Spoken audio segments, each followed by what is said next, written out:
O desejado de todas as nações. Capítulo 48. Quem é o maior? Este capítulo se baseia em Mateus capítulo 17, versos 22 a 27, capítulo 18, versos 1 a 20, Marcos capítulo 9, versos 30 a 50 e Lucas capítulo 9, versos 46 a 48. Voltando a Cafarnaum, Jesus não procurou os bem conhecidos lugares em que havia ensinado o povo, mas, tranquilo, buscou com os discípulos a casa que lhe devia servir temporariamente de lar. Durante o resto de sua permanência na Galiléia, era seu intuito instruir os discípulos, de preferência a trabalhar em favor das multidões. Na viagem pela Galiléia, tentara Cristo outra vez preparar o espírito dos discípulos para as cenas que o aguardavam. Disse-lhes que devia ir a Jerusalém para ser morto e ressuscitar, e acrescentou a estranha e solene comunicação de que devia ser entregue nas mãos dos inimigos. Nem ainda então compreenderam os discípulos as suas palavras. Embora os envolvesse a sombra de uma grande tristeza, ainda em seu coração encontrou lugar o espírito de rivalidade. Discutiram entre si qual seria considerado maior no reino. Essa contenda pensaram eles ocultar de Jesus e não procuraram, como de costume, achegar-se para mais perto dele, mas demoraram-se atrás, de modo que ele lhes ia na dianteira enquanto entraram em Cafarnaum. Jesus leu-lhes os pensamentos e ansiou aconselhá-los e instruí-los. Esperou, porém, para isso, uma hora de quietação quando os corações estivessem abertos para lhe receber as palavras. Pouco depois de haverem chegado à cidade, o coletor do tributo do templo foi ter com Pedro, fazendo a pergunta: O vosso mestre não paga as didracmas? Esse tributo não era uma taxa civil, mas uma contribuição religiosa exigida de todo judeu anualmente para a manutenção do templo. A recusa de pagar o tributo seria considerada como deslealdade ao templo, segundo o conceito dos rabis, um gravíssimo pecado. A atitude do Salvador para com as leis dos rabis e suas positivas reprovações aos defensores da tradição proporcionaram pretexto para a acusação de estar ele procurando deitar por terra o serviço do templo. Agora os inimigos viram um ensejo de lançar descrédito sobre ele. No coletor dos tributos encontraram um ponto aliado. Pedro viu na pergunta do dito funcionário uma insinuação quanto à lealdade de Cristo ao templo. Zeloso da honra do mestre, respondeu precipitadamente, sem o consultar, que Jesus pagaria o tributo. Mas Pedro não compreendeu, senão, em parte, o intuito do que o interrogava. Havia algumas classes consideradas isentas do pagamento do tributo. No tempo de Moisés, quando os levitas foram separados para o serviço do santuário, não lhes foi dada a herança entre o povo. O Senhor disse: Levi com seus irmãos não tem parte na herança, o Senhor é a sua herança. Deuteronômio 10, 9. Nos dias de Cristo, os sacerdotes e levitas eram ainda tidos como especialmente consagrados ao templo, não lhes sendo exigida a contribuição anual para a manutenção do mesmo. Também os profetas estavam isentos desse pagamento. Requerendo o tributo de Jesus, os rabis punham à margem seus direitos como profeta e mestre e tratavam-no como uma pessoa comum. A recusa de sua parte de pagar o tributo seria apresentada como deslealdade ao templo, ao passo que, por outro lado, o pagamento do mesmo seria tomado como justificação de o rejeitarem como profeta. Havia pouco tempo apenas, Pedro reconhecera Jesus como o Filho de Deus, mas deixara nesse caso de salientar o caráter divino do Mestre. Por sua resposta ao coletor de que Jesus havia de pagar o tributo, sancionara virtualmente o falso conceito que os sacerdotes e principais estavam procurando generalizar a seu respeito. Ao entrar Pedro em casa, o Salvador não fez referência ao que sucedera, mas perguntou: Que te parece, Simão? De quem cobram os reis da terra os tributos ou o censo? Dos seus filhos ou dos alheios? Pedro respondeu: Dos alheios. E Jesus disse: Logo estão livres os filhos. Ao passo que o povo de um país é obrigado a pagar imposto para a manutenção de seu rei, os filhos do próprio monarca ficam livres. Assim, de Israel, o professo povo de Deus, era exigido que mantivesse seu serviço, mas Jesus, o Filho de Deus, não estava sob tal obrigação. Se os sacerdotes e levitas estavam isentos, em virtude de sua ligação com o templo, quanto mais aquele para quem o templo era a casa de seu pai. Se Jesus houvesse pago o tributo sem protestar, teria virtualmente reconhecido a justiça da reclamação, tendo assim negado sua divindade. Mas ao passo que viu ser bom satisfazer a exigência, negou o direito sobre que esta se pretendia basear. Provendo o necessário para pagamento do tributo, deu ele o testemunho de seu caráter divino.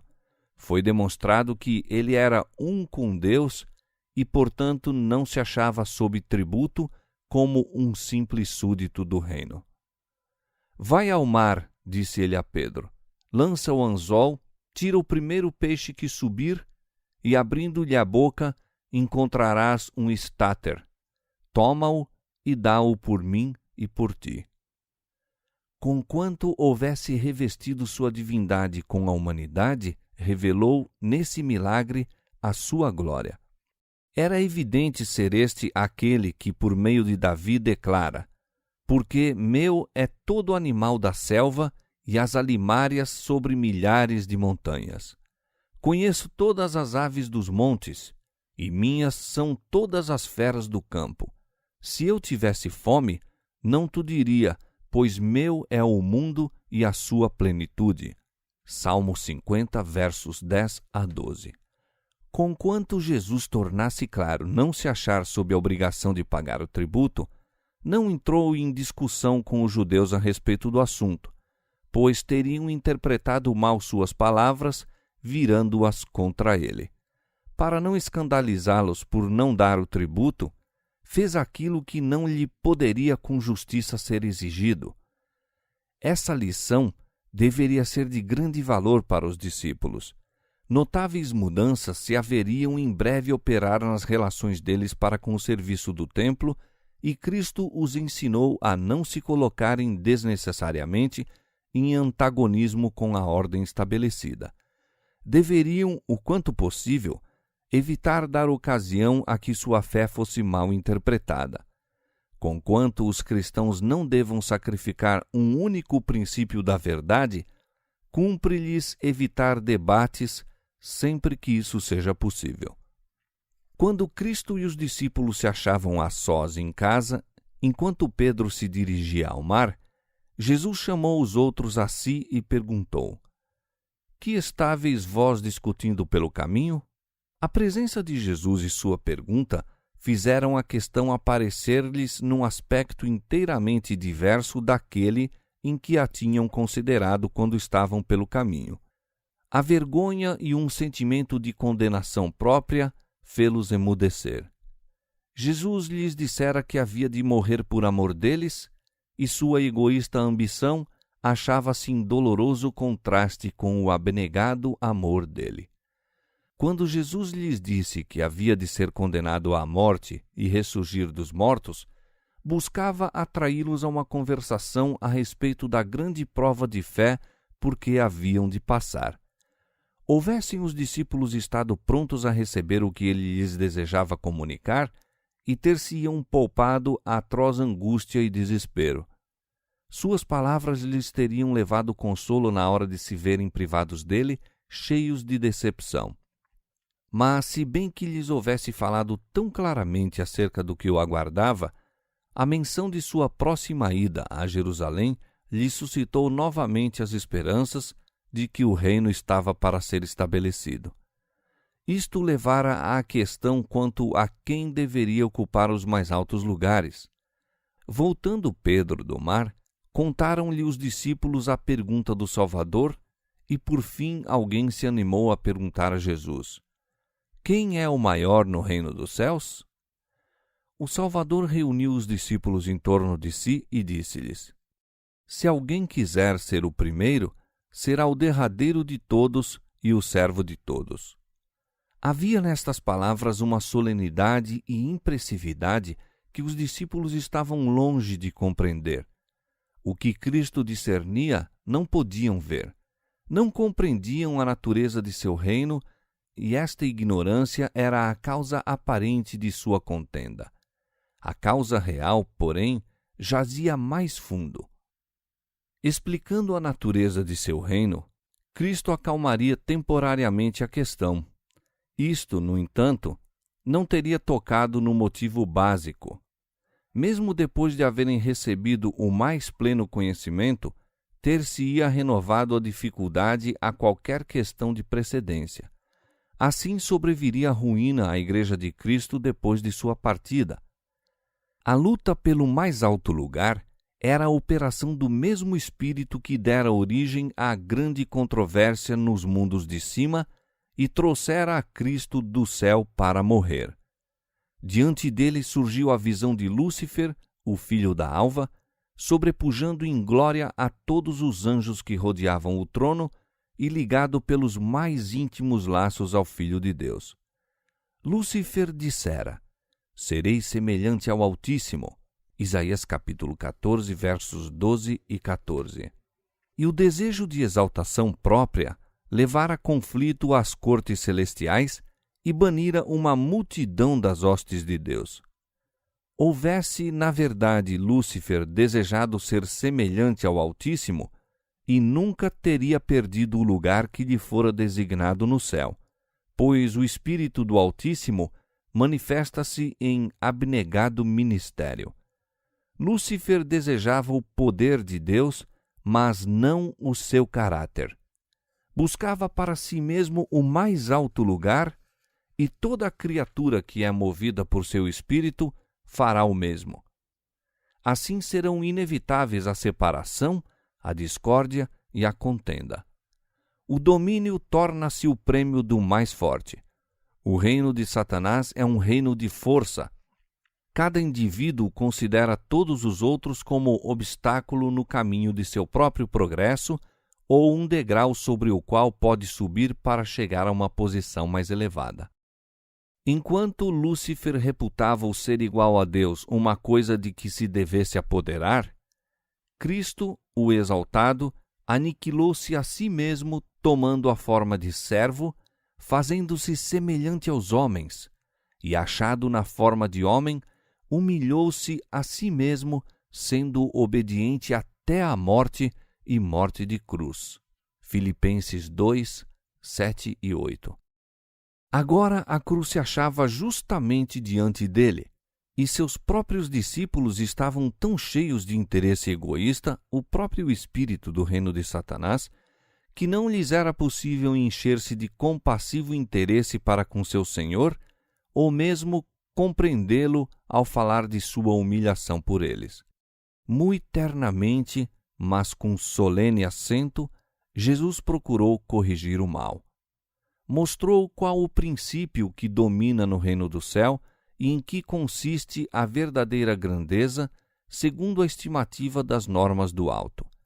Os que eram atuados por orgulho e amor de distinções estavam pensando em si mesmos e nas recompensas que deveriam obter, em vez de cuidar em como devolver a Deus os benefícios recebidos.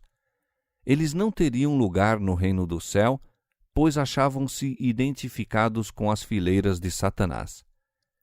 Diante da honra vai a humildade. Para ocupar um elevado cargo diante dos homens, o céu escolhe o obreiro que, como João Batista, assume posição humilde em face de Deus. O mais infantil dos discípulos é o mais eficiente no trabalho para Deus. os seres celestes podem cooperar com aquele que busca não se exaltar a si mesmo, mas salvar almas.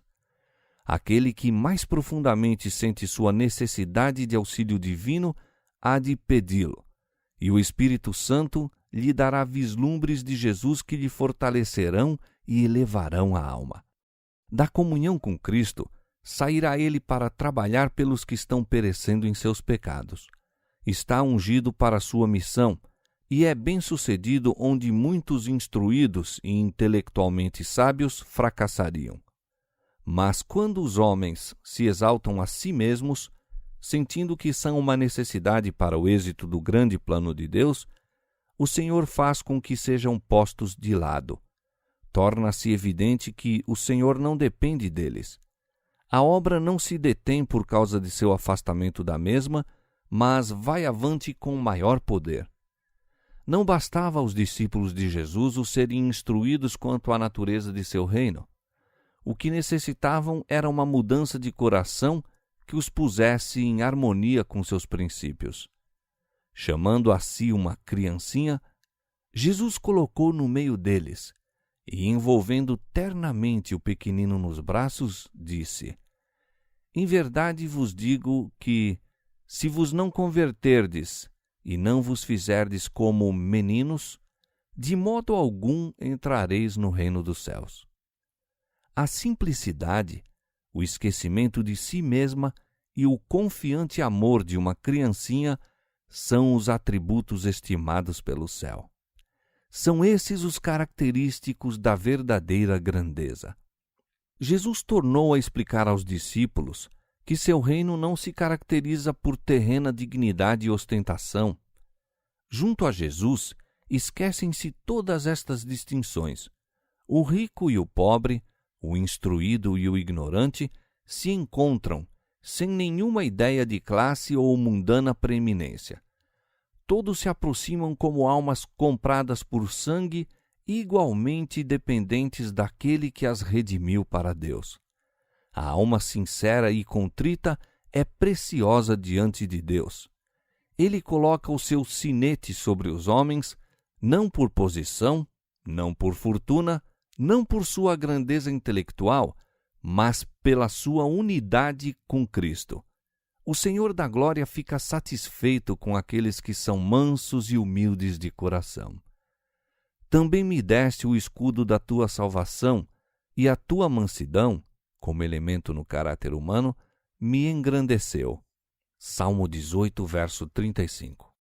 As palavras do Salvador despertaram nos discípulos um sentimento de desconfiança de si mesmos. Ninguém fora especialmente apontado na resposta, mas João foi levado a duvidar de que, em certo caso, sua atitude fora correta. Com espírito de criança, expôs a questão a Jesus. Mestre, disse ele, vimos um que em teu nome expulsava demônios, o qual não nos segue, e nós lhe o proibimos porque não nos segue. Tiago e João pensaram que, opondo-se a esse homem, tinham tido em vista a honra de seu senhor. Começaram a ver que tiveram ciúmes da sua própria, reconheceram seu erro e aceitaram a reprovação de Jesus. Não lhe o proibais, porque ninguém há que faça milagres em meu nome e possa logo falar mal de mim. Pessoa alguma que se mostrasse de algum modo amiga de Cristo deveria ser repelida. Muitos havia que tinham sido profundamente movidos pelo caráter e a obra de Cristo e cujo coração se estava abrindo para ele com fé. E os discípulos, que não podiam ler os motivos, deviam ter cuidado em não desanimar essas almas. Quando Jesus não mais se achasse pessoalmente com eles, e a obra fosse deixada em suas mãos, não deviam ceder a um espírito estreito, exclusivista, mas manifestar a larga simpatia que tinham visto em seu mestre. O fato de uma pessoa não se conformar em tudo com nossas próprias ideias e opiniões não nos justifica proibir-lhe o trabalhar para Deus. Cristo é o grande mestre. Não nos compete julgar ou ordenar, mas deve cada um sentar-se com humildade aos pés de Jesus e dele aprender. toda alma que Deus tornou voluntária é um instrumento por onde Cristo revelará seu amor cheio de perdão. Quão cuidadosos devemos ser para não desanimar um dos que transmitem a luz de Deus, interceptando assim os raios que ele queria fazer brilhar no mundo. A aspereza e a frieza manifestadas por um discípulo para com uma pessoa a quem Cristo estava atraindo, um ato como o que João praticara ao proibir alguém de operar milagres em nome de Cristo, poderia dar em resultado o encaminhar aquela criatura para a senda do inimigo, ocasionando a ruína de uma alma. De preferência a fazer alguém isso, disse Jesus, melhor lhe fora que se lhe pendurasse ao pescoço uma mó de azenha e se submergisse na profundeza do mar. E acrescentou, se a tua mão te escandaliza, corta-a. Melhor é para ti entrares na vida aleijado do que, tendo duas mãos, ires para o inferno, para o fogo que nunca se apaga. E se o teu pé te escandalizar, corta-o. Melhor é para ti entrares coxo na vida que, tendo dois pés, seres lançado no inferno. Por que essa veemente linguagem, a cujo vigor nenhuma outra pode exceder? Porque o Filho do Homem veio salvar o que se tinha perdido. Hão de seus discípulos mostrar menos consideração pela alma de seus semelhantes do que manifestou a majestade do céu? Cada alma custou um infinito preço, e quão terrível é o pecado de desviar uma alma de Cristo, de maneira que para ela hajam sido em vão o amor, a humilhação e a agonia do Salvador. Ai do mundo por causa dos escândalos, porque é mister que venham escândalos. O mundo, inspirado por Satanás, há de sem falta opor-se aos seguidores de Cristo e procurar destruir-lhes a fé. Mas ai daquele que tomou o nome de Cristo e é todavia encontrado a fazer essa obra. Nosso Senhor é exposto ao vitupério pelos que pretendem servi-lo, mas lhe representam mal o caráter, e multidões são enganadas e induzidas a falsas veredas. Qualquer hábito ou prática conducente ao pecado, capaz de trazer desonra sobre Cristo, convém ser posto de lado, seja qual for o sacrifício. Aquilo que desonra a Deus não pode ser benéfico à alma. A bênção do céu não pode seguir qualquer homem no violar os eternos princípios do direito. E um pecado alimentado é suficiente para operar a degradação do caráter e desencaminhar a outros. Se o pé ou a mão seriam cortados, ou mesmo arrancado o olho para salvar o corpo da morte, quanto mais zelosos deveríamos ser em lançar fora o pecado que traz morte à alma. No serviço ritual, era adicionado o sal a todo sacrifício. Isto, como a oferta de incenso, significava que unicamente a justiça de Cristo poderia ser aceitável a Deus. Referindo-se a esse costume, disse Jesus, cada sacrifício será salgado com sal. Tende sal em vós mesmos e paz uns com os outros. Todos quantos se quiserem apresentar a si mesmos como sacrifício vivo, santo e agradável a Deus, Romanos 12:1, devem receber o sal salvador, a justiça de nosso Redentor. Tornam-se então o sal da terra, Mateus 5:13, restringindo o mal entre os homens, como o sal preserva da corrupção. Mas se o sal perdeu o sabor, se existe apenas uma profissão de piedade sem o amor de Cristo, não há poder para o bem. A vida não pode exercer salvadora influência no mundo. Vossa energia e eficiência em edificar o meu reino, diz Jesus, dependem de receberdes de meu Espírito. Deveis ser participantes de minha graça, a fim de ser um cheiro de vida para a vida. Então, não haverá rivalidade, nem interesses egoístas, nem desejo de obter o lugar mais elevado. A vez de ter aquele amor que não busca o que é propriamente seu, mas o bem dos outros. Que o pecador arrependido fixe os olhos sobre o Cordeiro de Deus que tira o pecado do mundo e, contemplando, é transformado. Seu temor transmuda-se em alegria, suas dúvidas em esperanças. Surge a gratidão, abranda-se a alma empedernida, uma onda de amor inunda a alma. Cristo é nele uma fonte que salta para a vida eterna. Quando vemos a Jesus, um homem de dores e familiarizado com os trabalhos, esforçando-se por salvar os perdidos, rejeitado, escarnecido, expulso de cidade em cidade até que se cumprisse sua missão, quando o contemplamos no Getsêmani, suando grandes gotas de sangue, e na cruz, morrendo em agonia, quando vemos isto, não mais o próprio eu clama por atenções. Olhando a Jesus, envergonhamo-nos de nossa frieza, nossa letargia, nosso espírito interesseiro. Estamos dispostos a ser qualquer coisa e a não ser nada, contanto que façamos um serviço de amor para o Mestre. Regozijar-nos-emos em levar a cruz após Cristo, suportar a prova, a vergonha ou a perseguição por amor dele.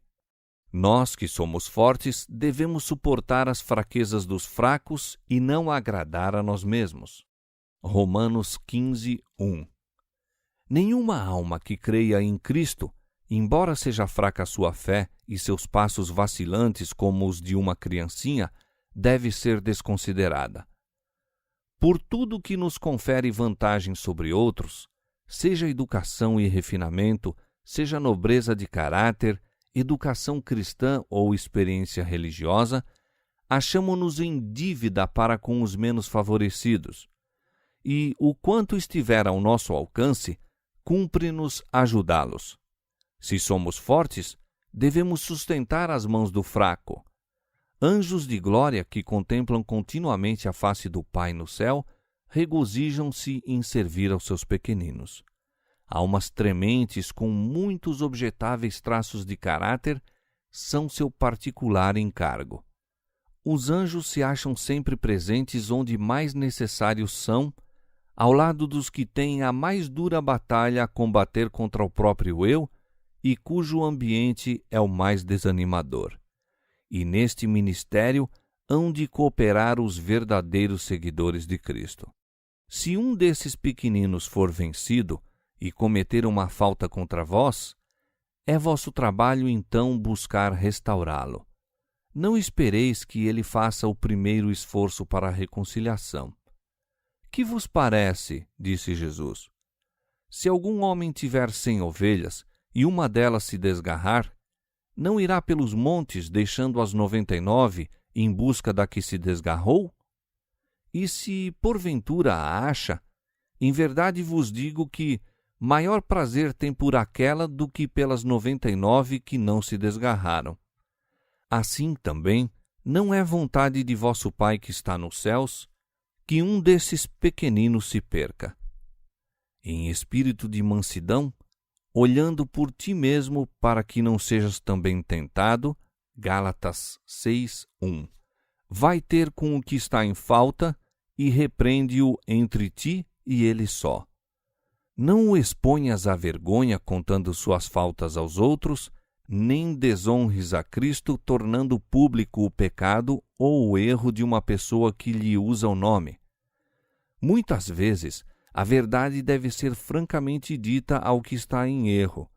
Ele deve ser levado a ver esse erro para que se emende, mas não te compete julgar nem condenar. Não faças tentativas de justificação própria. Sejam todos os teus esforços no sentido de o restabelecer. Exige o mais delicado tato, a mais fina sensibilidade, o tratamento das feridas da alma. Unicamente o amor emanado da vítima do Calvário pode aí ser eficaz. Trate o irmão com piedosa ternura com outro irmão, sabendo que, se for bem-sucedido, salvará da morte uma alma e cobrirá uma multidão de pecados. Tiago 5:20. Mas mesmo esse esforço poderá ser infrutífero. Então disse Jesus: leva ainda contigo 1 ou 2. Talvez sua influência unida prevaleça onde a do primeiro fora mal sucedida. Não sendo partes na questão, estarão mais aptos a agir com imparcialidade e isso dará à sua opinião mais peso diante do que se acha em falta. Se ele não os atender, então e só então o assunto deve ser levado perante o inteiro corpo de crentes. Que os membros da Igreja, como representantes de Cristo, se unam em oração e amoráveis súplicas para que o ofensor seja restaurado. O Espírito Santo falará por meio de seus servos, pleiteando com o errante para voltar para Deus. O apóstolo Paulo, falando por inspiração, diz: como se Deus por nós rogasse, rogamo-nos, pois, da parte de Cristo, que vos reconcilieis com Deus. 2 Coríntios capítulo 5, verso 20. Aquele que rejeita esta unida tentativa rompeu o laço que o ligava a Cristo, separando-se assim da sociedade da Igreja. Daí em diante, disse Jesus, considera-o como um gentil e publicano. Mas a ele não se deve olhar como separado da misericórdia de Deus. Não seja desprezado ou negligenciado por seus antigos irmãos, mas tratado com ternura e compaixão, como uma das ovelhas perdidas a quem Cristo ainda está buscando trazer para o aprisco. As instruções de Cristo quanto ao tratamento dos transviados repetem de maneira mais específica o ensino dado a Israel por intermédio de Moisés. Não aborrecerás a teu irmão no teu coração, não deixarás de repreender o teu próximo e não levarás sobre ti o pecado por causa dele. Levítico 19:17. Isto é, se alguém negligencia o dever que lhe é imposto por Cristo, de procurar restabelecer os que se acham em erro e pecado, torna-se participante do pecado. Somos tão responsáveis por males que poderíamos haver reprimido, como se fôssemos nós mesmos culpados da ação. Mas é ao que procedeu mal mesmo que nos cumpre apresentar o erro. Não devemos fazer disso assunto de comentários e críticas entre nós. Nem mesmo depois disso haver sido comunicado à Igreja, achamo-nos na liberdade de o repetir aos outros. O conhecimento das faltas dos cristãos só servirá de pedra de tropeço para o mundo incrédulo, e demorando-nos sobre essas coisas, só nos fazemos mal.